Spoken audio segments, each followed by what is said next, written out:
अस्सलामु अलैकुम रहमतुल्लाहि व बरकातुहू। नहमदुहु व नुसल्ली व नुसल्लिमु अला रसूलिहिल करीम। अम्मा बाद फ़अऊज़ु बिल्लाहि मिनश शैतानिर रजीम। बिस्मिल्लाहिर रहमानिर रहीम। हल यस्तविल लज़ीना यअलमून वल्लज़ीना ला यअलमून। सदक़ल्लाहु मौलानल अज़ीम व सदक़ रसूलुहुन नबियुल करीमुल अमीन व नहनु अला ज़ालिका मिनश शाहिदीन व शाकिरीन वल्हम्दुलिल्लाहि रब्बिल आलमीन। सबसे पहले तो मैं इल्मी और अदबी तंजीम तकवीन और इस ग्रुप ऑफ कॉलेजेस उनके प्रिंसिपल साहिब और आज की तकरीब में शामिल तमाम अरबाब फ़िक्र व दानिश का शुक्रगुज़ार हूँ और अपनी बेटियों का बच्चियों का कि वो इस तकरीब में आपने मुझे मदऊ करके जो इज़्ज़त बख्शी है, इस पर मैं आपका शुक्रिया अदा करता हूँ।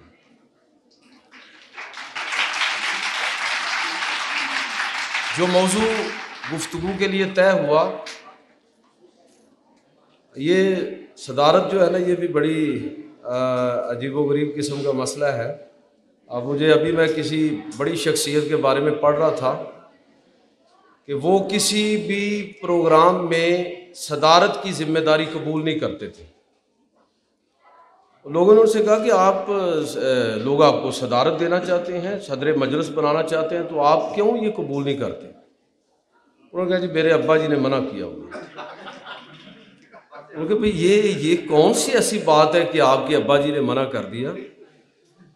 उन्होंने कहा कि असल में उनके वालिद एक बड़ी शख्सियत थे, तो उन्होंने कहा कि अब्बा जी ने मुझे अपने तजर्बात की रोशनी में बताया कि किसी भी मजलिस का जो सदर मजलिस होता है वो सबसे ज़्यादा मजलूम आदमी होता है, कि उसने शुरू में आना है, क्योंकि उसके बगैर तो ज़ाहिर प्रोग्राम शुरू नहीं होगा, और सबसे आखिर में गुफ्तगू उसी ने करनी है। उसको सब की गुफ्तगू हालते जबर में सुनना होगी। तो अब मेरे साथ भी यही मामला हुआ है, पर इस पर मुस्तदाद ये कि जो हमारा मौजू है उस मौजू के हवाले से बड़ी पुरमग़ज़ तमाम अहबाब ने गुफ्तगू कर दी। तो सदर मजलिस के लिए एक बड़ी आजमाइश ये होती है कि जब सारी बातें हो चुकी हैं तो अब उन सारी बातों के बाद वो कौन सी बात करेगा। तो मैं इस वक्त इसी आजमाइश से दो चार हूँ, आपके सामने खड़ा हूँ। तो लेकिन बहरहाल चूँकि मुझे ये हुक्म दिया गया तो मैं मुख्तसर वक्त में चंद बातें आप अहबाब की खिदमत में, अपनी बेटियों की खिदमत में अर्ज़ करूँगा। मुझे ज़रा टाइम बताएंगे, एग्जैक्ट बता दें कितने मिनट मैंने गुफ्तगू करनी? ये बच्चों के लिए है ना मसला कि इन्होंने ज़ाहिर वापस जाना, तो 15 मिनट पड़े, 15 मिनट 20 मिनट मैक्सिमम। मुझे पता है आप लोगों की भी बड़ी आजमाइश है। सदर के बाद दूसरी आजमाइश हाज़रीन की होती है कि ज़ाहिर है कि उन्होंने सब की बात सुननी है। अल्लामा इकबाल का नज़रिया तालीम, इस पर सबसे कम्प्रीहेंसिव जो गुफ्तगू अभी हुई है वो हमारे मोहतरम डार साहब हैं। किधर गए हैं जी वो? हाँ जी, माशाल्लाह बहुत खूबसूरत आपने गुफ्तगू की। अल्लाह ताला आपको जज़ाए खैर अता फरमाए। और मैं समझता हूँ कि उन्होंने मेरे लिए थोड़ी सी आसानी पैदा कर दी है कि मैं अपनी गुफ्तगू को और ज़्यादा क्लोज़ कर लूँगा, मुख्तसर कर लूँगा। दो तीन बातें जो मैं आपकी खिदमत में अर्ज़ करना चाहता हूँ, उनमें से पहली बात तो ये है कि शायरों के बारे में एक बात कि वो बड़े इंटेलेक्चुअल लेवल की गुफ्तगू करेंगे, इसकी तवक्कुआत कम होती हैं। और मैं ये बिल्कुल बजा तौर पर अर्ज़ करूँगा कि शायरी में ये मुमकिन भी नहीं होता अगर आप फ़िक्री गुफ्तगू करने की कोशिश करेंगे।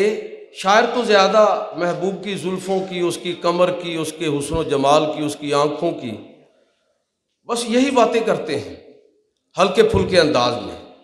लेकिन ये बात बड़ी हैरत अंगेज़ है, और मैं अगर ये बात कहूँ कि इकबाल ने शायरी का रुख बदल दिया कि शायरी को ऐसे मकासद के लिए भी इस्तेमाल किया जा सकता है कि पूरी उम्मत की, कौम की रहनुमाई अपने अशार के ज़रिए की। तो इकबाल आम शायरों से बिल्कुल हट कर है। खुद कहते हैं कि नगमा कुजा व मन कुजा साजे सुखन बहाना इस्त सुए कतार मी कशम नाकाए बेजमाम रहा। मैंने तो ये एक तरीका इख्तियार किया है, मेरा अक्सर मकसद जो है नाकाए बेजमाम को सुए कतार लाना था, अपनी कौम को उसका रुख जो है वो दुरुस्त करना मेरा मकसद था। तो ये एक बड़ी इंटेलेक्चुअल अप्रोच है कि आप अपनी शायरी के ज़रिए, नसर में आसानी से बात कही जा सकती है लेकिन शायरी के ज़रिए आप बात करें। तो इकबाल ने वो आहंग इख्तियार किया। दूसरी बात जो मैं आपसे अर्ज़ करना चाहता हूँ बिल्कुल निकात की सूरत में मुख्तसर तौर पर, कि अल्लामा इकबाल ने एक और बड़ी उनकी शख्सियत के अंदर आपको चीज़ नज़र आएगी, वो है जुर्रत इजहार। लोग बात करते हुए भी डरते हैं और हर आदमी के बस की बात नहीं होती कि जो बात बनती है वो कर गुजरे, इसलिए कि बसा औकात आपकी मकबूलियत भी चैलेंज हो जाती है। बसा औकात आप वो बात कर रहे होते हैं, अभी विजन की और खुदी के तनाजुर में बात हो रही थी, कि जो उस दौर के नहीं अगली नस्लों के लिए आप बात कर रहे हैं। इसके लिए जो विजन चाहिए, जो जुर्रत इजहार चाहिए, वो हमें इकबाल के यहाँ मिलती है। मैं एक जुमला सिर्फ अर्ज करना चाहूँगा कि तारीख में ज़िंदा रहने के तकाज़े और हैं और अपने दौर में ज़िंदा रहने के तकाज़े और हैं। इकबाल ने जो गुफ्तगू की है, इकबाल ने जो अपना विजन उम्मत के सामने रखा है, तो अगर अपने दौर के तकाज़ों को वो पूरा करते तो वो भी कोई कम बात नहीं थी, लेकिन इकबाल ने अपने आप को तारीख के अंदर हमेशा के लिए अमर कर लिया। और वो विजन, चाहे वो नज़रिया तालीम के हवाले से हो या किसी और हवाले से, ये इकबाल का तुर्रा इम्तियाज़ है जो आपको इकबाल के हाँ नज़र आएगा। वो खुद कहते हैं, कहता हूँ वही बात समझता हूँ जिसे हक, न अबला मस्जिद हूँ ना तहजीब का फर्जंद, अपने भी खफा मुझसे बेगाने भी नाखुश, मैं ज़हर हलाहल को कभी कह ना सका कंद। इकबाल के अंदर जो जुर्रत इजहार है किसी भी मौजू के हवाले से, ये भी इकबाल की इनफरादियत है। एक बड़ा अहम नुक्ता जो उठाया वो डार साहब ने उठाया, अब मैं थोड़ा सा उसको एलेबोरेट करना चाहता हूँ कि उन्होंने खुद ही के तनाजुर में जो इल्म की बात की कि तालीम का अगर मकसद मुतय्यन नहीं है, मगरबी नज़रिया तालीम और इस्लामी नज़रिया तालीम में जो बुनियादी फ़र्क आपको नज़र आएगा, देखें मगरब का नज़रिया तालीम क्या है कि तालीम एक सनत है बस, और अफराद मार्केट की अशिया है जिनकी खरीदो फरोख्त हो सकती है, कोई इसमें मसला नहीं है। लिहाजा मगरबी फ़िक्र का खुलासा ये है कि मार्केट में वही मज़ामीन और वही सलाहियतें परवान चढ़ेगी जो मतलूब और मकसूद है। बस अगर वो मार्केट की ज़रूरत नहीं है तो ना उस निसाब की ज़रूरत है, मजमून की ज़रूरत है, और ना ही ऐसे अफराद मुयस्सर होंगे। मार्केटिंग की नफ्सियात, लिहाजा ethical guide book for call girls, इस तरह की किताबें यूरोप और मगरब में छप सकती हैं, इस्लामी माशरे में नहीं छप सकती।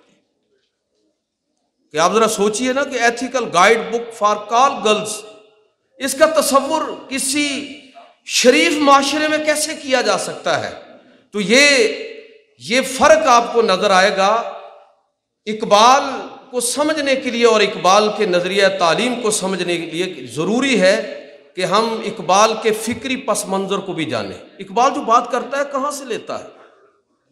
तो इकबाल की सारी फ़िक्र आपको कुरान और सुन्नत और सीरत पर मबनी नज़र आएगी। ये पहाड़ और गुलहरी वाली चंद बातें निकाल दें, बाकी सारी की सारी जो इकबाल की फ़िक्र है वो आपको कुरान और सुन्नत पर मबनी नज़र आएगी। और ये जो इकबाल ने बात की कि खुदी का सिर्र निहा ला इलाहा इल्लल्लाह, मुझे है हुक्म अज़ां ला इलाहा इल्लल्लाह, तो वो इसी पस मंज़र में बात कर रहे हैं।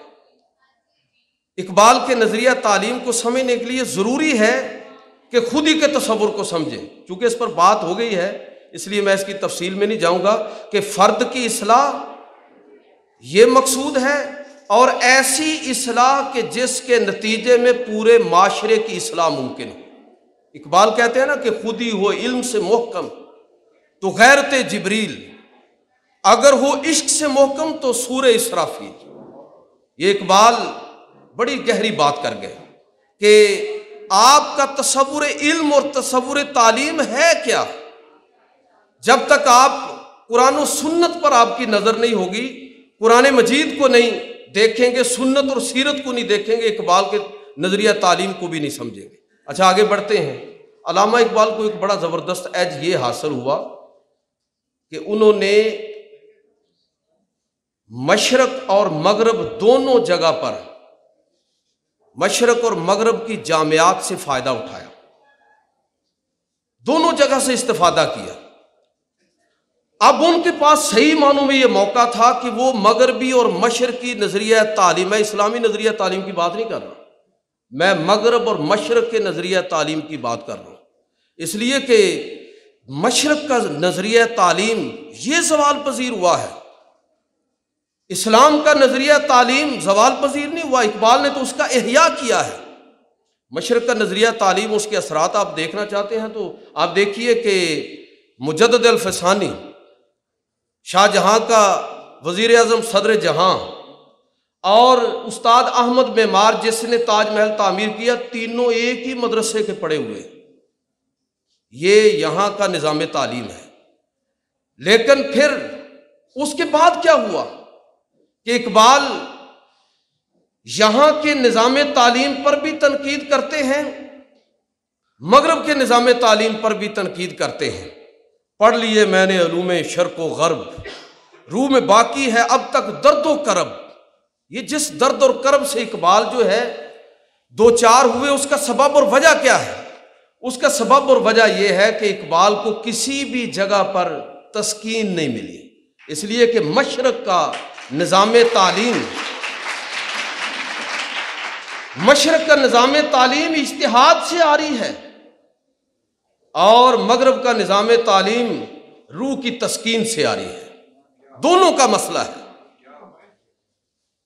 کہ مشرق کے اندر جو اجتہادی، اقبال کا خطبہ پڑھے، چھٹا خطبہ جو reconstruction of religious thought, Iqbal کا تشکیل جدید الہیات اسلامیہ کے نام سے جو اقبال کی کتاب ہے، جو اس کے خطبے ہیں، وہ ذرا آپ پڑھیے تو آپ کو اندازہ ہوگا چھٹے خطبے کے اندر انہوں نے کتنی گہری بات کی ہے۔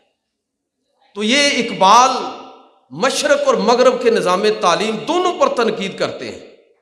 کبھی تو یہ کہتے ہیں اور یہ اہل کلیسا کا نظام تعلیم ایک سازش ہے فقط دین و مروت کے خلاف، یہ نظام جس کا روح کے ساتھ، روحانی تربیت کے ساتھ کوئی تعلق نہیں ہے، صرف مارکیٹنگ کی نفسیات پر مشتمل ہے۔ مغرب کا نظام تعلیم، مارکیٹ کی ضرورت کیا ہے؟ مشینیں تیار کر رہے ہیں آپ لوگ، انسان نہیں بنا رہے۔ انسان بنانے کے لیے نئی نسل کی روح کو بھی ایڈریس کرنا ہوگا، ان کی مادی ضروریات کے ساتھ ساتھ ان کی روحانی ضروریات کا بھی لحاظ کرنا ہوگا۔ ہمارے بچوں کو علم اسی جذبے کے ساتھ پڑھنا چاہیے۔ ابھی بات کی شعیب بٹ صاحب نے، بڑی اہم بات تھی کہ علم کا مقصد صرف بھائی جاب حاصل کرنا نہیں ہے، مارکیٹ کی ضروریات کو پورا کرنا نہیں ہے۔ علم بذات خود انسان کے لیے یہ ایک بہت بڑی اچیومنٹ ہے۔ ایک عرب شاعر کہتا ہے کہ العلم اشرف شیء نالہ رجل من لم یکن فیہ علم لم یکن رجلا۔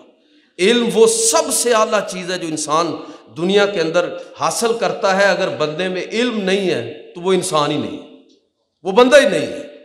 تو اقبال شکوہ کرتے ہیں، مغرب کے نظام تعلیم کو بھی تنقید کا نشانہ بناتے ہیں، اور مشرق کے نظام تعلیم کو یہ کہتے ہوئے کہ اٹھا پھر نہ کوئی رومی عجم کے لالا زاروں سے، وہی آب و گلے ایران، وہی تبریز ہے ساکی، اور پھر امید کا اظہار بھی کرتے ہیں کہ نہیں ہے نا امید اقبال اپنی کشت ویراں سے، ذرا نم ہو تو یہ مٹی بہت زرخیز ہے ساکی۔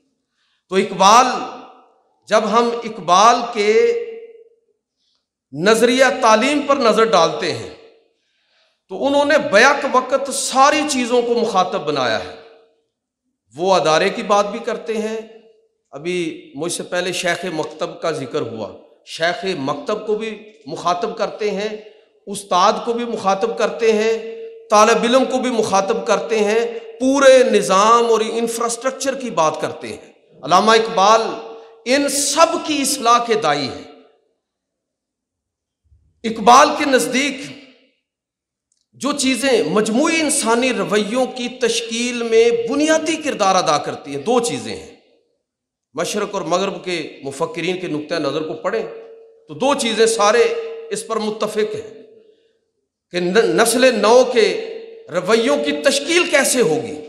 दो चीज़ें, एक जो सलाहियतें जेनेटिकली कोई इंसान लेकर पैदा होता है, फितरी तौर पर जो लेकर पैदा होता है, और दूसरी वो सलाहियतें जो तरबियत के ज़रिए वो हासिल करता है। अल्लाह के पैगम्बर सल्लल्लाहु अलैहि वसल्लम फरमाया था ना कि मा मिन मौलूदिन इल्ला यूलदु अलल फितरा फ़अबवाहु युहव्विदानिही औ युनस्सिरानिही औ युमज्जिसानिही, कि हर बच्चा फितरत पर पैदा होता है। अब उसका माहौल है जो उसको यहूदी बना देता है, मजूसी बना देता है, नसरानी बना देता है। उसमें उसके वालिदैन, असातिज़ा, सोसाइटी उसके ज़हनी रवैये की तश्कील में अपना किरदार अदा करते हैं। तो इकबाल इन दोनों चीज़ों की अहमियत को बयान करते हुए मुखातब करते हैं, नस्ल नौ को भी मुखातब करते हैं और असातिज़ा को भी, अदारों को भी और पूरी सोसाइटी को मुखातब करते हैं कि जब तक वो तालीम, वो नज़रिया तालीम उसका एहया नहीं होगा जिसका कुरान मजीद ने जिक्र किया, और जो जब तक नई नस्ल की तरबियत उस अंदाज में नहीं होगी, उन पैराए के अंदर नहीं होगी, आप महज मशीनें बनाएंगे और रोबोट बनाएंगे, इसके सिवा कुछ नहीं है। इकबाल अपनी तरबियत पर, अपनी शख्सियत पर, जो इकबाल की शख्सियत पर, उस तरबियत और फितरत को जिसका उन्होंने हिफाजत की और जो तरबियत उन्होंने ली, उसके असरात का जिक्र करते हुए वो कहते हैं कि जब यूरोप और मगरब के दौरे पर निकले, वहाँ तालीम के लिए गए, वहाँ के हालात को देखा तो वहाँ के माहौल से मुतासर नहीं हुए। क्यों नहीं मुतासर हुए? इसलिए कि फितरत की भी हिफाजत की है। हर बंदा अपनी फितरत की हिफाजत करे। अल्लाह ने फितरत सलीमा पर पैदा किया है। और दूसरी चीज़ कि फितरत की हिफाजत के साथ साथ जो तरबियत उनको अपने असातिज़ा और घर वालों से मिली थी, तो कहते हैं कि ज़मिस्तानी हवा में गर्च थी शमशीर की तेज़ी, न छूटे लंदन में भी मुझसे आदाब सहर खेजी। ये कब होता है? ये उस वक्त होता है जब हम अपनी फितरत की हिफाजत करें और उस तरबियत को मलहूज रखें जो आप उस नज़रिया तालीम के मुताबिक लेकर जाते हैं, जिसका अभी तज़किरा मुझसे पहले हुआ।